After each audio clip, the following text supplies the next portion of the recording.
जातीय सलोखा हा तुम्ही नाही टिकवणार तर कोण टिकवणार? मी मुसलमान आहे किंवा मी हिंदू आहे किंवा मी ख्रिश्चन आहे, हा माझा काही गुन्हा आहे का रे? मला नाही कधी आजपर्यंत आठवलं किंवा माहिती आहे की रत्नागिरीमध्ये कुठे काहीतरी असं काही झालं. त्याचं कारण इथली माणसं पहिल्यांदा माणूस आहे. मला माझ्या पद्धतीनं, मी आईला माझं सगळं लहानपण मुसलमानांमध्ये गेलं. मुरुड जंजिराला आम्ही मियामद यांच्या घरात राहत होतो. त्यांच्या 2 बायका होत्या, नजीरा आणि अनवरी. अनवरीची 2 मुलं, दिलशाद आणि सैफुल. नजीराची 2, शगुफ्ता, बाबला. आधीच एक मुलगा होता लियाकत म्हणून. आम्ही लहानपणाचे त्यांच्यातच वाढलोच तसे. एकमेकाच्या सणांमध्ये आम्ही कायम एकत्र होतो.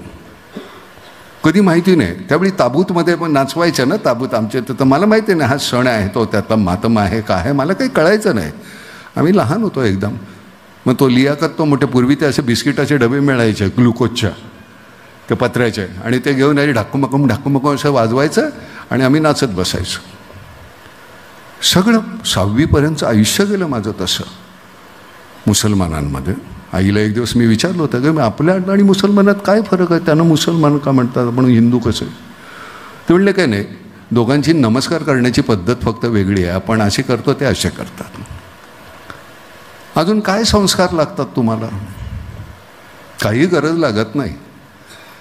मी कधीही तुमच्यापेक्षा मोठा नव्हतो आणि मी कधीही तुमच्यापेक्षा लहान नसणार, ही वृत्ती ठेवली तर फार सोपं आहे. मेडिकल कॉलेज काढतोस इथल्या मुलांना, इथे इंजिनिअरिंगचं कॉलेज मिळतं, अजून काय लागतं? रत्नागिरी एक कसं गाव होतं मला माहिती आहे ना. मी 50 वर्षापूर्वी कारकीर्द सुरू केली आम्ही, ज्यावेळी नुसत्या ST मधून असे भटकत फिरायचो. आज ह्या गावाला, मग उद्या त्या गावाला, मग आता कुठे चिपळूणला, मग चिपळूण कुठं, मग गुहागरला, असे प्रयोग करत फिरायचो. 50 रुपये मिळायचं एका प्रयोगाचं. खूप होते 50 रुपये. 150 रुपयामध्ये राशन भरलं जायचं महिन्याचं आमच्या 4 लोकांचं. पैशाला किंमत होती, त्यापेक्षा माणसांना जास्त होती. आज आम्ही पटकन कोणतरी राजकारणी म्हणतो आणि आम्ही एकमेकाची गचांड धरतो. त्यांचं काही चूक नाही, ते मतलबी असतील. आम्हाला कळत नाही का? आम्हाला अक्कल नाही का? आम्ही आमचे आरशे फोडले का घरातले? ते नाही आपण पाहत. नुसतं कोणाला तरी नावं ठेवण्याचा काही आपल्याला अधिकार नाही. 4 कोणतरी टाळके असतात, ती भडकवतात तुम्हाला. फुली मारा त्याच्यावर. आपल्याला एकत्रच राहायचं आणि आपण एकत्रच राहणार आणि आम्ही एकमेकांशी असंच सहकार्य करणार, प्रेम करणार. तुम्हाला कळतंय, कळत असतं आपल्याला, वळत नाही. कळतंय. ही आपली तुंबडी भरण्यासाठी मला नावं घेता आली असती ना आता या मंडळींची, मला बरं वाटलं असतं.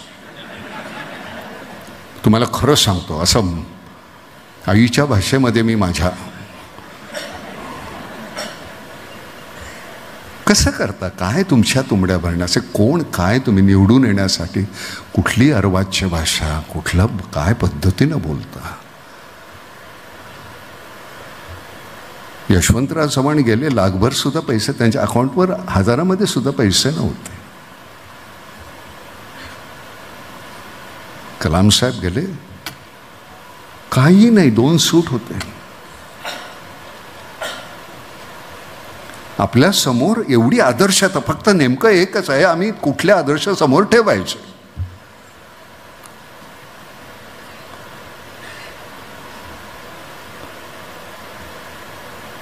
जाणीवपूर्वक तुमच्या माझ्यामध्ये आमचा केवढा काय छान वारकरी पंथ, तिथं तुम्ही संतांच्या जाती आता मांडायला लागलात. हा संत कुठल्या जातीचा आणि तो संत कुठल्या जातीचा?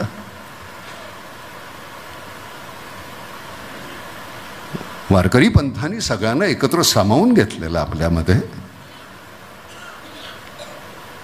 तिथं सुद्धा का आता तुम्हाला सत्ता हवी आहे?